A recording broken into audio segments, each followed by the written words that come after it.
அது Chinese character எழுதி அதை பார்த்தீங்கன்னா அந்த முதல் கேரக்டர் அப்போ வந்து அவளுக்கு பேர் ஹோ ஹுவான் ஓக். பாண்டியச்சி அப்படிங்கிறதுக்கான பாயிண்ட்டுக்கு வரேன். அப்போ செம்போழம்ங்கிற பேர் ரொம்ப பாப்புலர் ஆயிடுச்சு. நான் தான் பேர் கொடுத்தேங்கிற கூட தெரியாத அளவுக்கு அது பாப்புலர் ஆயிடுச்சு. இப்போ கிமு 300-400 அந்த காலகட்டத்தில் அரசாட்சி பண்ணின சைனீஸ் குரோனிக்கல்ஸில் இருக்கு. அதில் இந்த ப்ரொனன்சியேஷன் இருக்கு. ஆனால் அதுக்கு என்ன அர்த்தம் அப்படின்னு பார்த்தா அதுக்கு பொருள் வந்து பாண்டியன் அப்படின்னு பொருள். பாண்டி நாட்டுக்காரி, அதனால பாண்டி மீனாள் அப்படிங்கிறத இப்போ புதுசாக நாங்கள் வச்சிருக்கிற பேரு. ஆனால் அது இன்னும் பாப்புலர் ஆகல. செம்போழமே ரொம்ப பாப்புலர் ஆயிடுச்சு. அவ வந்து வடதேசத்தை சேர்ந்தவளா, தமிழ்நாட்டை சேர்ந்தவளா, அதுதான் என்னுடைய கான்ட்ரிபியூஷன்.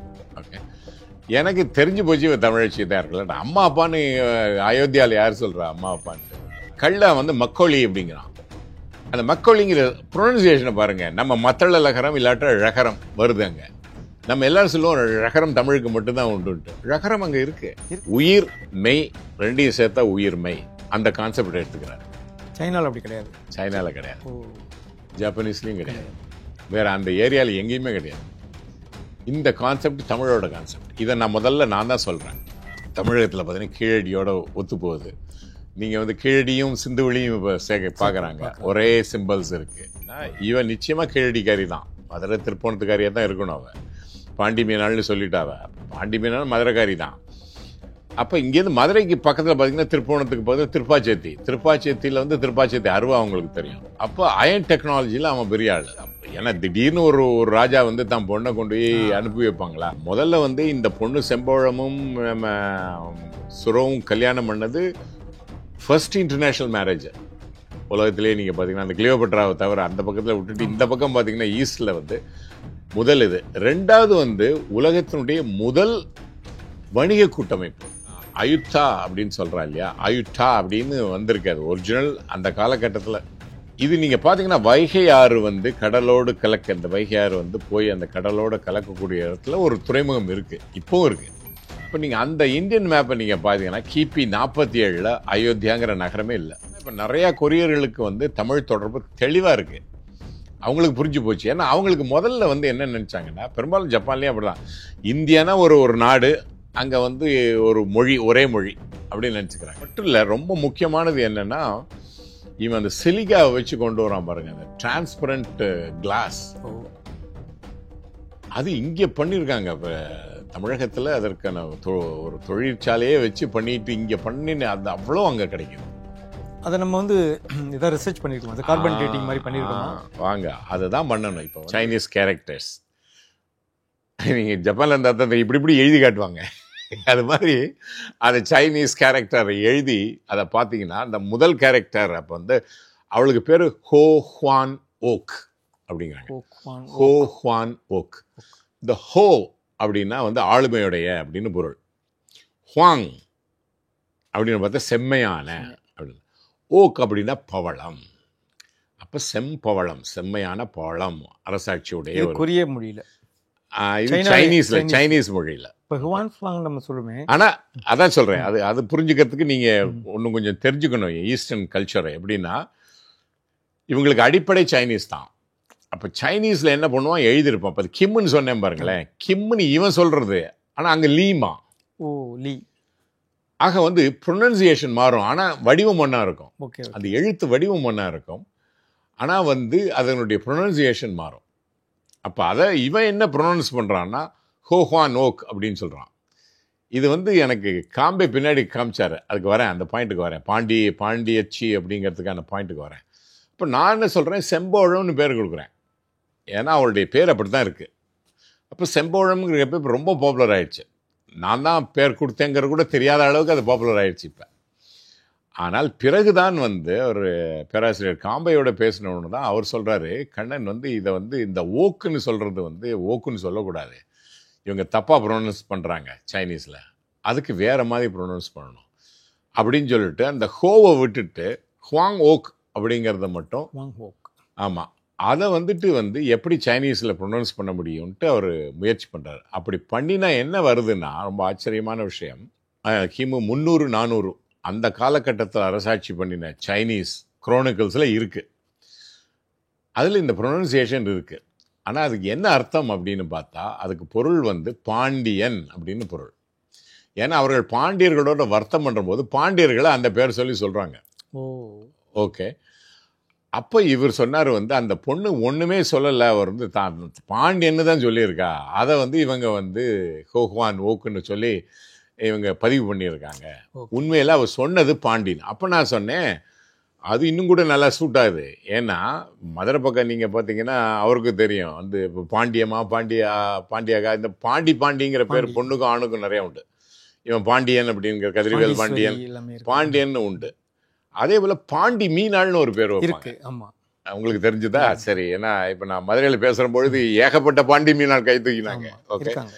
ஏகப்பட்ட பாண்டி மீனாள் அங்கே உண்டு. நான் சொன்னேன் இவ்வளோ ஒரு பாண்டி மீனாள். ஸோ இவ தன்னை வந்து பாண்டி மீனாள் சொல்லியிருக்கா. மீனாள்னு ஏன் சேர்க்குறோம் அப்படின்னா வந்து அந்த இரட்டை மீன்கிறதுனால, அந்த இரட்டை மீன் இருக்கிறதுனால மீனாள் அவள் பாண்டி நாட்டுக்காரி, அதனால பாண்டி மீனாள் அப்படிங்கிறது இப்போ புதுசாக நாங்கள் வச்சிருக்கிற பேர். ஆனால் அது இன்னும் பாப்புலர் ஆகல. பாப்புலர் ஆகல. செம்பவளத்துலேருந்து செம்பளமே ரொம்ப பாப்புலர் ஆயிடுச்சு. ஸோ இதுதான் அடிப்படையாக போன கதை. இதில் முக்கியமான லிங்க் என்னன்னா வந்து அவள் வந்து வடதேசத்தை சேர்ந்தவளா தமிழ்நாட்டை சேர்ந்தவளா, அதுதான் என்னுடைய கான்ட்ரிபியூஷன். ஓகே.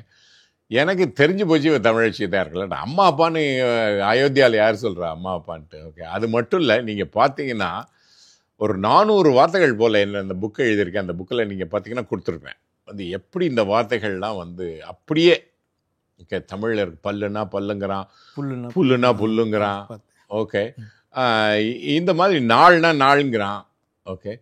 இந்த ப்ரொனன்சியேஷன் கூட பாருங்களேன், வந்து ஜப்பானில் இந்த ப்ரொனன்சியேஷன் கிடையாது, இவன்ட்டு இருக்கு. இப்போ வந்து கல் இருக்கு, கல்லை வந்து மக்கொழி அப்படிங்கிறான். அந்த மக்கொழிங்கிற ப்ரொனன்சியேஷனை பாருங்கள். நம்ம மத்தள லகரம் இல்லாட்ட ழகரம் வருது அங்கே. நம்ம எல்லாரும் சொல்லுவோம் ழகரம் தமிழுக்கு மட்டும்தான் உண்டுன்ட்டு. ழகரம் அங்கே இருக்கு இருக்கு இருக்கு சிறப்பு ழகரம். சிறப்பு ழகரம் அங்கே இருக்கு. என் பேர் இப்போ அறிவழகன் தான் அங்கே இருக்குது. ஆமாம், அழகன் இருக்கு அவனுங்க. ஆனால் அவங்க அதை ஒரு மாதிரி சொல்லுவாங்கன்னு வச்சுக்கோங்களேன். ஆனால் அந்த உச்சரிப்பு இருக்குங்க. இந்த உச்சரிப்பு தமிழ்லேருந்து தான் போயிருக்கணும், நிச்சயமாக தமிழ்லேருந்து தான் போயிருக்கணும். அதில் எந்த சந்தேகமும் இல்லை. நிச்சயமாக தமிழ் இருக்கு. அடுத்து கேரளா மலையாளத்தில் கொஞ்சம் உண்டு இல்லை? அழகரம் உண்டு. நிச்சயம் அழகரம் மண்டையும் உண்டு. ஆமாம், ஆழப்புழா. ஆமாம் ஆமாம், நிச்சயம். சேரர்கள் தானே அவங்க. தென்னகம் தான், தென்னகம் தானே அது. ஓகே. இன்ஃபேக்ட் ஹுல்பர்ட் வந்து ஈவன் கன்னடம் தெலுங்கையும் கனெக்ட் பண்ணுறாரு அவர். இப்போ தன் சுட்டு வருது நான் அப்படிங்கிற பொழுது இங்கே 3 இதுலேயும் மொழியிலையும் அப்படி தான் வரும். ஆமாம், நான் சொல்கிறதுக்கு நீன்னு சொல்கிறது அதெல்லாம் அங்கே அப்படியே இருக்குது. அதுதான் அவர் ஹுல்பர்ட் சொல்கிறாரு முதல்ல வந்து இதெல்லாம் வந்து ஆச்சரியமான வகையில் ஒற்றுமை இருக்குது. அவர் திராவிட மொழி குடும்பம் தான் சொல்கிறாரு அவர். ஓகே. மட்டும் ஆனால் அது தமிழ் தான், நமக்கு தெளிவாக தெரியும் அது வந்து தமிழ் தான். இது தமிழ் தான் எப்போ எனக்கு உறுதியாக தெரிஞ்சுது அப்படின்னா, அங்கே குவாஞ்சுன்னு இன்னொரு குவாஞ்சு இருக்குது. அந்த குவாஞ்சில் ஒரு யூனிவர்சிட்டி இருக்குது, கெய்ஸ்ட்னு பேர். அது ரொம்ப ரொம்ப ஃபேமஸ் இன்ஸ்டிடியூஷன். அங்கே போயிட்டு வரும்போது தனசேகரங்கிற பையன் வந்து நான் எனக்கு பஸ்ஸுக்காக 1 hour வெயிட் பண்ணேன். சார் இந்த 1 hourல உங்களுக்கு கொரியன் கற்றுக் கொடுக்குறேன் சார். நான் என்னடா ஒரு 1 hourல கற்றுக் கொடுத்துட்டானே, நீங்கள் பாருங்கள் சார் அப்படின்னு சொல்லிட்டு இந்த வரப்போகிற பஸ்ஸில் உள்ள எழுத்து இதெல்லாம் அங்கே எழுதிருக்கிறதெல்லாம் இப்படி பார்த்து சொல்லி கொடுத்தா 1 hourல கொரியன் எழுத்து கற்றுக்கிட்டேன் நான்.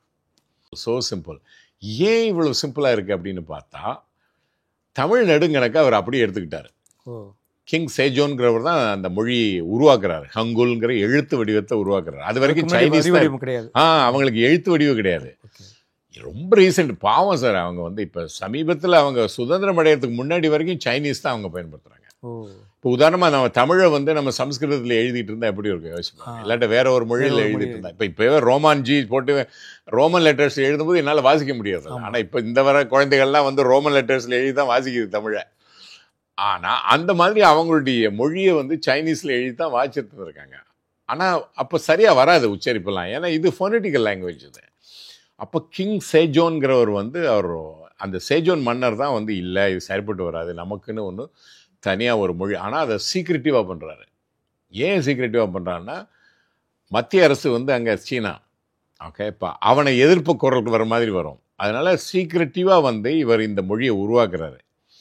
இந்த மொழியை உருவாக்கக்கூடிய காலத்தில் இந்த ஏற்கனவே பௌத்தம் வந்து வந்தாச்சு. ஏன்னா இது 15ஆம் நூற்றாண்டில் தான் இவர் பண்ணுறாரு. அதுக்குள்ளே பௌத்தம் அங்கே அரசாட்சியாகி அவர் அரசு சமயம் ஆயிடுச்சு. அப்போ வந்து பௌத்த பிட்சுக்கள் இங்கேருந்து போனவங்களோட கன்சல்ட் பண்ணிட்டு உயிர் மெய் ரெண்டையும் சேர்த்தா உயிர் மெய் அந்த கான்செப்டை எடுத்துக்கிறாரு. சைனாவில் அப்படி கிடையாது. சைனாவில் கிடையாது. ஜாப்பனீஸ்லேயும் கிடையாது, வேற அந்த ஏரியாவில் எங்கேயுமே கிடையாது. இந்த கான்செப்ட் தமிழோட கான்செப்ட். இதை நான் முதல்ல நான் தான் சொல்கிறேன், அது ஹுல்பர்ட் கூட சொல்லலை. அப்போ இது அப்போ இதுக்கு மேலே நமக்கு ஒரு பெரிய ஒரு தொடர்புக்கு வேறு ஒன்றுமே வேண்டாம். அப்படியே இப்போ ஹங்குல்ங்கிறது யுனெஸ்கோ சொல்லுது த சிம்பிளஸ்ட் லாங்குவேஜ், ரொம்ப சயின்டிஃபிக்கலி உருவாயின மொழி அப்படின்னு சொல்கிறாங்க, உருவாக்கம்னு. தமிழ் தான் அது, தமிழ் நெடுங்கணக்க அவங்க வந்து அப்படியே எடுத்துக்கிறாங்க, இன்னும் கொஞ்சம் குறைச்சிக்கிறாங்க. இப்போ நம்ம 247 எழுத்து சொல்கிறோம், அவங்க 140 நிறுத்திக்கிறாங்க. ஏன்னா இப்போ வந்து கண்ணன்னு எழுதணும்னு வச்சுங்களேன், இக்கு ப்ளஸ் ஆ ப்ளஸ் இன்னு நான் வந்ததுன்னா அப்புறம் திரும்ப ஆ சேருது, ஓகே, அதுக்கப்புறம் இன்னுன்னு வருது. இது அப்படியே எழுதணும்னு வச்சுக்கோங்களேன், அப்போது அவங்க புதுசாக வந்து உருவாக்க வேண்டிய அவசியம் இல்லை எழுத்து. அப்போ அதை அப்படியே அவங்க எழுதுறாங்க. அப்படி எழுதுறதுனால புதிய எழுத்துக்கள் உருவாகல. இப்போ நமக்கு வந்து கோ கி மு அப்படிங்கிறதுக்கெல்லாம் புதிய புதிய எழுத்துக்களை நம்ம உருவாக்குறோம். அதனால 247 எழுத்து வருது. அவங்க அப்படி பண்ணுறதில்ல, அப்படியே போட்டுற வேண்டியது, வவல் அண்ட் கான்சனட் அப்படியே போட்டு வாசிச்சிட வேண்டியது. இப்போ உங்கள் பேரை அப்படி எழுதுனா படிச்சிட முடியும். முடியும். ஓகே, நம்ம அதுக்கு பழகலை. ஆனால் வந்து தஞ்சை பல்கலைக்கழகத்தில் ஒரு பேராசிரியர் சொன்னார், இப்படி இருக்குது சார், இங்கேயும் நான் கல்வெட்டு பார்த்துருக்கேன் அப்படிங்கிறாரு. தமிழகத்தில் அந்த ஒரு வழக்கு ஒரு காலகட்டத்தில் இருந்திருக்கு. அப்படியே எழுதுறது உயிர்மெய் அப்படின்னு எழுதுறது. உயிர்மெய்ன்னு தனியாக வரதில்லை, உயிருமெய்யுமே எழுதிட்டு போகிறது. இது எந்த காலகட்டத்தில், வட்டெழுத்து காலகட்டத்தில் இருந்திருக்கா? இல்லை அதற்கு அதான் எனக்கு அவர் இன்னும் கொடுக்க மாட்டேங்கிறார். நான் அவர்கிட்ட கேட்டுக்கிட்டே இருக்கேன், சார் நீங்கள் எங்கே அதை எடுத்து கொடுங்க, எந்த காலகட்டம்னு சரியாக சொல்லலை, ஆனால் இந்த வழக்கு இங்கே இருந்திருக்குங்கிறாரு. வெறும் உயிருமெய்யும். இப்போ நீங்கள் பார்த்தீங்கன்னா நம்ம தமிழி அப்படிங்கிற எழுத்துரு வருது பாருங்களேன், ரொம்ப ஆதி காலத்து இதில் வந்து அந்த தமிழிங்கிற இது பார்த்தீங்கன்னா அது ஏறக்குறைய இப்படி தான் இருக்குது. இப்போ கண்ணன் அப்படின்னா கண்ணன் வர கணன் அப்படின்னு இருக்கும், ஓகே. ஆமாம், சில எழுத்துக்கள் குறையும், சில எழுத்துக்கள் இதாகும். அதே போல் அடுத்து நான் கண்டுபிடிச்சது என்னென்னா இந்த கிராஃபிட்டி. இது எல்லாம் நான் சொல்கிற கதை பூரா ஒரு சின்ன ஒரு ப்ரொவின்ஸில் நடக்குது, காயாங்கிற அந்த ப்ரொவின்ஸை விட்டு நீங்கள் போனீங்கன்னா தெரியாது எதுவுமே. அங்கே உள்ள அந்த மியூசியத்தில் போனீங்கன்னா அந்த கிராஃபிட்டி இருக்குது. அப்போ நான் கேட்டேன், இதெல்லாம் என்னதுன்னா, இது காயா மக்கள் பயன்படுத்தினது அப்படின்னாங்க. அப்போ காயா மக்கள் பயன்படுத்தியதுன்னா இதை நம்ம கொண்டு வந்து இங்கே கம்பேர் பண்ணுறீங்கன்னு வச்சுங்களேன், தமிழகத்தில் பார்த்தீங்கன்னா கீழடியோட ஒத்து போகுது. நீங்கள் வந்து கீழடியும் சிந்துவெளியும் இப்போ பார்க்குறாங்க, ஒரே சிம்பிள்ஸ் இருக்குது, ஓகே. நீங்கள் வந்து தமிழகத்தினுடைய வேறு எங்கேருந்து நீங்கள் பார்த்தாலும் நீங்கள் வந்து அங்கே கண்டுபிடிக்கக்கூடிய அந்த அகழ்வாராய்ச்சியில் வரக்கூடிய அந்த கிராஃபிட்டி ஒன்றா இருக்குது. அப்போ இங்கேருந்து தான் இவங்க போயிருக்காங்க, இந்த கிராஃபிட்டி அங்கே இருந்திருக்கு, ஹாபுசாரி ரீ அப்படிங்கிறாங்க. இதையும் நீங்கள் பார்த்தீங்கன்னா கிராஃபிட்டியும் ஒன்றா இருக்குது. அதுக்கு இது என்ன நடந்திருக்கும் அப்படின்னா, இந்த ஆதிக்குடிகள் தமிழகத்திலேருந்து போயிருக்கும் பொழுது இந்த கிராஃபிட்டி, இந்த இன்னும் தமிழி கிடைக்கலைங்க, ஆனால் கிராஃபிட்டி இருக்குது. அதற்கப்புறம் சைனீஸ் அப்படியே ஓவர்டேக் ஆகிடுது. நம்மளுடைய சின்னங்கள் ஏதாவது கிடைச்சிருக்காங்க? இப்போதைக்கு இருக்கிறது இது ஒன்று தான், ஆனால் நிறைய இருக்குது. எப்படின்னு பார்த்தீங்கன்னா, நீங்கள் அந்த ஆர்டிஃபேக்ட்ஸில் எடுக்கிறதுக்குரிய கத்தி, சூலம், அந்த வகைராக்கள், அதுக்கப்புறம் அந்த என்ன சூது பவளம், அந்த பவளங்கள், அது மட்டும் இல்லை, ரொம்ப முக்கியமானது என்னென்னா இவன் அந்த சிலிக்காவை வச்சு கொண்டு வரான் பாருங்க, அந்த டிரான்ஸ்பரண்ட் கிளாஸ். அது இங்கே பண்ணியிருக்காங்க. இப்போ தமிழகத்தில் அதற்கான ஒரு தொழிற்சாலையே வச்சு பண்ணிட்டு இங்கே பண்ணின்னு அது அவ்வளோ அங்கே கிடைக்குது. அதை நம்ம வந்து இதை ரிசர்ச் பண்ணியிருக்கோம், கார்பன் டேட்டிங் மாதிரி பண்ணியிருக்கோம். வாங்க, அதை தான் பண்ணணும். இப்போ வந்து இதெல்லாம் அடிப்படையாக நாங்கள் தொடர்பு இருக்குன்னு சொல்லிக்கிட்டு வரோம், ஓகே. ஆனால் அவங்களும் கேட்குறாங்க, இப்போ வந்து இது கொஞ்சம் பரவாயில்ல ஆயிடுச்சு. இப்போ அப்போ அங்குள்ள ஆய்வாளர்கள் வந்து என்ன கேட்குறாங்கன்னா, வாங்க நம்ம சேர்ந்து செய்வோம் ரிசர்ச்சு. இப்போ தமிழகத்தில் நீங்கள் எங்களுக்கு கொஞ்சம் உதவி பண்ணிங்கன்னா நம்ம பண்ணலாம். இப்போ உதாரணமாக என்னுடைய தியரி என்னது அப்படின்னா, இவன் நிச்சயமாக கீழடிக்காரி தான், மதுரை திருப்போணத்துக்காரியாக தான் இருக்கணும். அவள் பாண்டி மீனாள்னு சொல்லிட்டாவ. அப்போ பாண்டி மீனாள் மதுரைக்காரி தான்.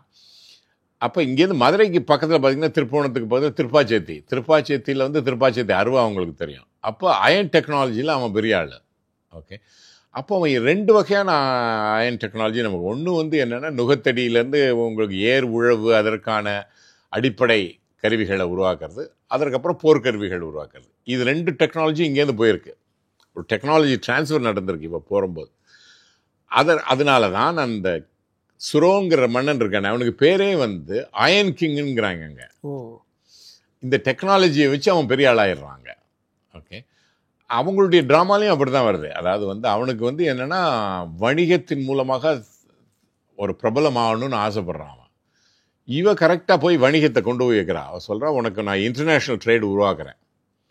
இப்போ முதல்ல வந்து இந்த பொண்ணு செம்பவழமும் நம்ம சுரவும் கல்யாணம் பண்ணது ஃபர்ஸ்ட் இன்டர்நேஷ்னல் மேரேஜ் உலகத்திலேயே. நீங்கள் பார்த்தீங்கன்னா அந்த கிளியோபட்ராவை தவிர அந்த பக்கத்தில் விட்டுட்டு இந்த பக்கம் பார்த்தீங்கன்னா ஈஸ்டில் வந்து முதல் இது. ரெண்டாவது வந்து உலகத்தினுடைய முதல் வணிக கூட்டமைப்பு.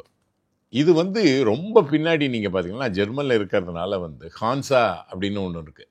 ஹான்சா அப்படிங்கிறது என்னென்னா வந்து அந்த பால்டிக் சீல இருக்கக்கூடிய நகரங்கள் வணிக அவங்க சேர்ந்து ஒரு கூட்டமைப்பு வச்சுருக்காங்க. அதுக்கு பேர் ஹான்சான்னு பேர்.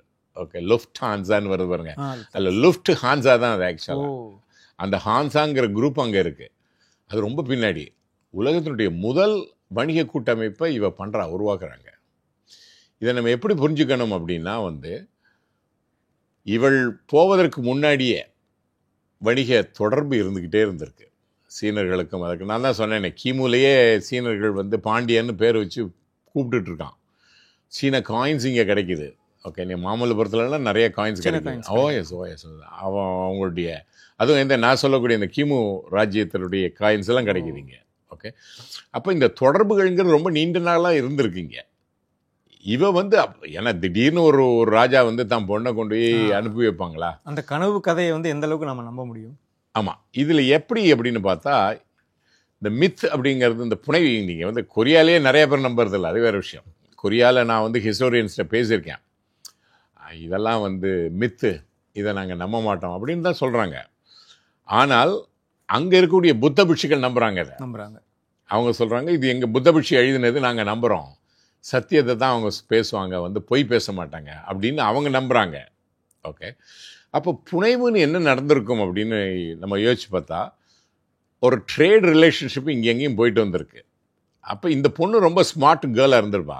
ஓகே, இது அங்கே போனவனும் ஒரு ஆப்பர்ச்சுனிட்டி கிடைக்குது அவளுக்கு. அவள் போனது ட்ரேடுக்கு தான். ஓகே, ஏன்னா வந்து நான் என்னுடைய புக்கில் நிறைய உதாரணங்கள் கொடுப்பேன். வந்து பாண்டிய மன்னர்கள் காத்துக்கிட்டு இருக்காங்க இங்கே இந்த வரக்கூடிய ஷிப்ஸுக்காக. நீங்கள் அப்போ பார்த்தீங்கன்னா வையை என்னும் பொய்யா குலக்கடின்னு 4ஆம் நூற்றாண்டு சிலப்பதிகாரம் பேசுது. 4ஆம் நூற்றாண்டு வரைக்கும் வந்து பொய்யில்லாத ஆற்றொழுக்கு உள்ள ஒரு நதியாக வையை இருந்திருக்கு. இப்போவுமே நீங்கள் திருப்போணம் அந்த பக்கம் ராஜகம்பீரம் அங்கெல்லாம் பார்த்தீங்கன்னா ஒரு 1.5 மீட்டர் ஆழம் இருக்குங்க. 1.5 மீட்டர் ஆழத்துக்கு தண்ணி இருந்தது, போயிடுச்சு, நிரம்பி போச்சுன்னா வந்து கப்பல் போக்குவரத்து நிச்சயமாக இருக்கும்.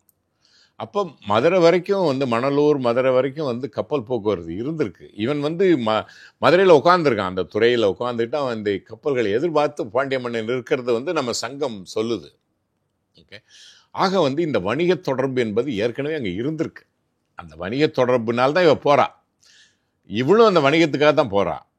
நாங்கள் போன உடனே அந்த காலத்தில் நீங்கள் யோசிச்சு பாருங்களேன், அதுக்கு இங்கேருந்து வந்து எவ்வளோ ஒரு 40 நாள் என்னமோ ஆகுது அங்கே போய் சேர்றதுக்கு. உடனே திரும்பி வர முடியாது. அவங்க செட்டாக எடுத்துகிட்டு போகிறாங்க. நான் நினைக்கிறேன் நிறைய தமிழர்கள் போனது பார்த்திங்கன்னா அங்கே போய் செட்டில் ஆகிடுறாங்க. வியட்நாமில் போய் செட்டில் ஆகியிருக்காங்க, கம்போடியாவில் போய் செட்டில் ஆகியிருக்காங்க. இந்த மாதிரி செட்டிலான நம்ம அதானே பண்ணிட்டு இருக்கோம். இப்பவும் நிறைய பண்ணிட்டு இருக்கோம்.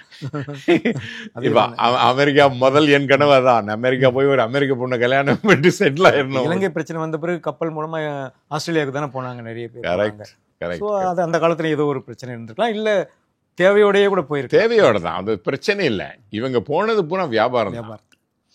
இப்போ திருமணங்கள் இப்போ கொரிய பெண்ணை மணந்தார், ஸ்பானிஷ் பெண்ணை மணந்தார், அமெரிக்க பெண்ணை மணந்தார்னு இப்போ வருது.